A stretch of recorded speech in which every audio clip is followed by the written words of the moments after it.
symptom, or I mean, I wouldn't even go so far as to say a causal agent, but it is interesting to hear how this attorney describes what happens. It's very clear that he's intending to express remorse, and yet you can't but help hear the defensiveness and the justification when you listen to this.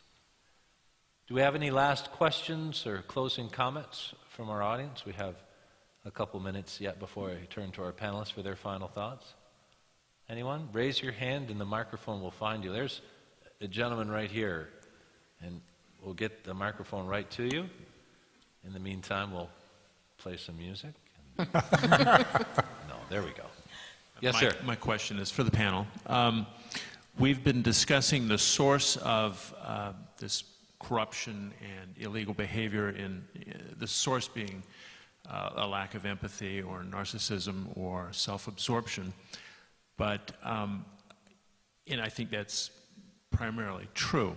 At the same time, I can't help but think that if this were solely the case, that these types of very prominent scandals, such as the Madoff case, would be happening at fairly regular intervals.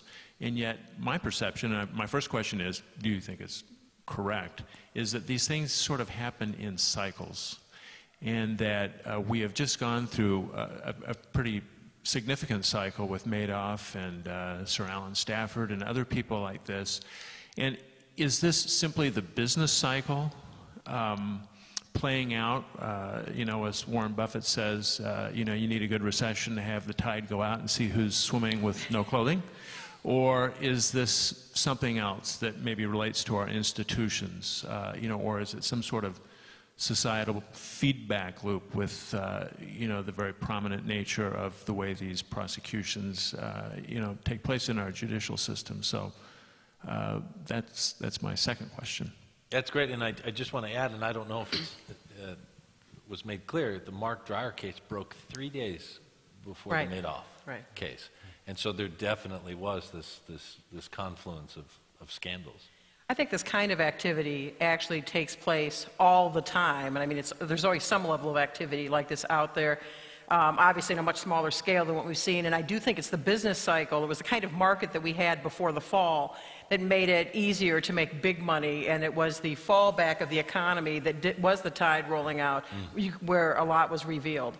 So, you know, I don't really see these recent big episodes as indicative of the sort of the fall of society as we know it. I do see it, though, as something that has surfaced largely because of the business cycle. And I do think, you know, tying back to what Chris Carlson said earlier about, you know, concerns about how at this time in history we're less civil as a profession, there are more bad things